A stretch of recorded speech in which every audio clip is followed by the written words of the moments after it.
Les évaluations psychologiques ne font pas que diagnostiquer. Elles révèlent les couches cachées de qui vous êtes. Elles éclairent les émotions, les pensées et les comportements qui souvent semblent inexplicables. Mais jusqu'à quel point ce que vous croyez sur vous-même est réellement basé sur des faits scientifiques? Et si le bon test pouvait révéler une version de vous que vous ignoriez? Aujourd'hui, on plonge dans l'univers fascinant de l'évaluation psychologique, comment ça façonne notre compréhension, guide les traitements et peut même changer des vies. Vous avez déjà l'impression que votre cerveau est une mise à jour logicielle buggée et incompréhensible?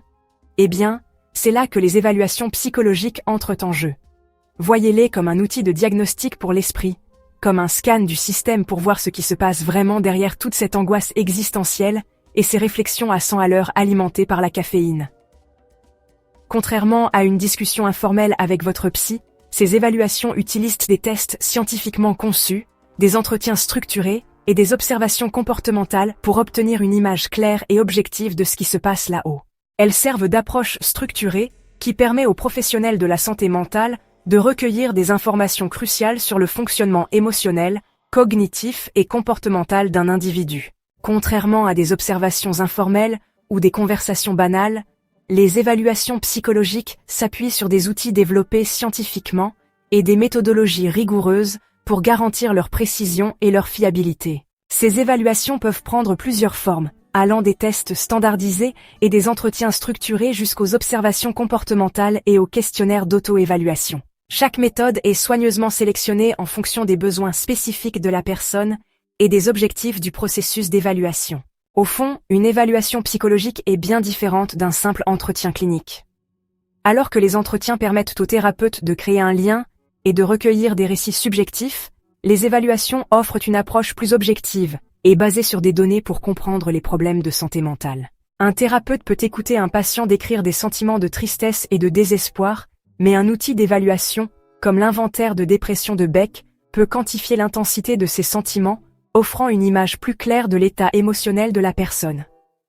En pratique clinique, ces deux approches fonctionnent souvent en tandem, les évaluations complétant les informations plus qualitatives obtenues lors des entretiens. Il existe autant de types d'évaluations en santé mentale que de troubles qu'elles cherchent à mesurer. Les évaluations cognitives, comme les tests de QI, évaluent le raisonnement, la mémoire et les capacités de résolution de problèmes d'un individu. Des tests de personnalité, comme le Minnesota Multiphasic Personality Inventory, explorent les schémas de pensée, les émotions et les comportements qui définissent la structure de la personnalité d'une personne. Les évaluations neuropsychologiques examinent comment le fonctionnement du cerveau impacte les fonctions cognitives et le comportement, souvent utilisées en cas de traumatisme crânien ou de troubles neurodéveloppementaux. Parallèlement, des évaluations ciblées sur les symptômes se concentrent sur l'identification et la mesure de la gravité de certains troubles mentaux, comme l'anxiété, la dépression ou le syndrome de stress post-traumatique. Le processus d'évaluation psychologique joue un rôle crucial dans le diagnostic des problèmes de santé mentale.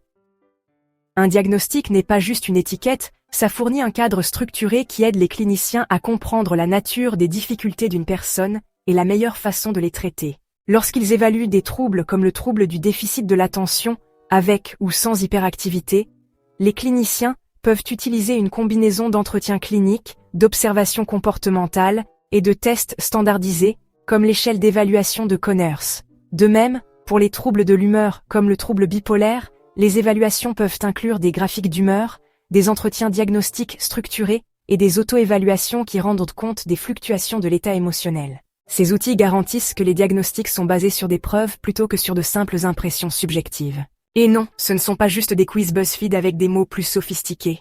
Une des différences les plus importantes en évaluation psychologique se situe entre les outils standardisés et non standardisés. Les évaluations standardisées sont rigoureusement testées pour leur fiabilité et leur validité, ce qui signifie qu'elles produisent des résultats cohérents sur différentes populations et mesurent précisément ce qu'elles prétendent évaluer. Prenons l'exemple de l'échelle d'intelligence de Wechsler pour adultes, ou WISE. Elle a été étudiée en profondeur pour garantir qu'elle fournisse une mesure fiable du fonctionnement intellectuel. Par contre, les évaluations non standardisées peuvent inclure des observations informelles, du jugement clinique et des entretiens non structurés. Bien que ces méthodes soient précieuses, elles n'ont pas le même niveau de validation empirique et sont plus sensibles aux biais. Garantir la fiabilité et la validité des évaluations est une pierre angulaire de la pratique psychologique. La fiabilité fait référence à la cohérence d'un test, c'est-à-dire s'il produit des résultats stables dans le temps et dans différents contextes. Une échelle de dépression qui donne des scores très différents pour la même personne à différents jours serait considérée comme peu fiable. La validité, en revanche, fait référence au fait qu'un test mesure effectivement ce qu'il prétend mesurer. Si un test censé évaluer l'anxiété mesure en fait des facteurs qui n'ont rien à voir, comme l'agitation physique ou le malaise en société, il n'est peut-être pas valide. T'as déjà passé un test qui était censé mesurer ton anxiété mais qui au final révèle juste combien de café tu bois? Ouais, pas vraiment valide quoi. Pour maintenir des normes élevées, les évaluations psychologiques font l'objet de recherches approfondies, d'analyses statistiques et d'une évaluation par les pairs avant d'être largement utilisées en pratique clinique. Au-delà de la rigueur scientifique, l'éthique joue un rôle crucial dans les évaluations psychologiques. Le consentement éclairé est essentiel, s'assurant que les individus comprennent le but de l'évaluation, comment les résultats seront utilisés et leur droit à la confidentialité. Les praticiens doivent aussi être conscients des biais potentiels qui pourraient influencer les résultats, comme les différences culturelles qui ont un impact sur les performances au test. Par exemple, les tests d'intelligence développés dans les pays occidentaux peuvent ne pas être totalement justes pour les individus issus de cultures non occidentales, car ils peuvent contenir des connaissances et des postulats culturels spécifiques. Les directives éthiques encouragent les cliniciens à interpréter les résultats dans le contexte plus large du vécu d'une personne, plutôt que de se fier uniquement au score numérique. Les différences culturelles et individuelles complexifient encore le processus d'évaluation. Des facteurs comme la langue, le milieu socio-économique, l'éducation et les expériences personnelles peuvent tous influencer la façon dont les individus répondent aux évaluations. Quelqu'un qui vient d'une culture collectiviste pourrait répondre aux questions d'un test de personnalité différemment que quelqu'un d'une culture individualiste, pas à cause d'un trouble psychologique, mais à cause de valeurs culturelles profondément ancrées. Il est essentiel que les cliniciens soient formés pour repérer ces nuances et adapter leurs interprétations en conséquence. Dans certains cas, des versions culturellement adaptées des tests ou des méthodes d'évaluation alternatives peuvent être nécessaires pour garantir l'exactitude et l'équité. C'est pourquoi, les psychologues ne se basent pas uniquement sur les chiffres. Ils prennent en compte une vision plus globale. Les évaluations psychologiques ne servent pas qu'à poser un diagnostic.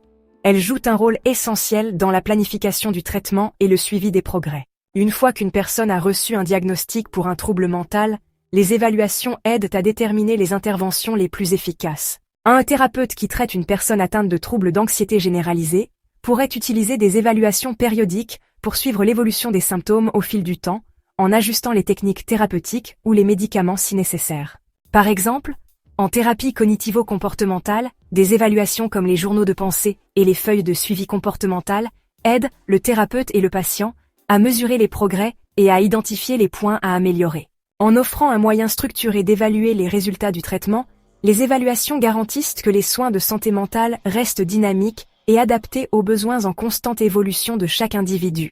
Au-delà du diagnostic, ces évaluations aident à guider le traitement, suivant la progression comme un GPS pour la santé mentale, s'assurant que vous ne tournez pas en rond.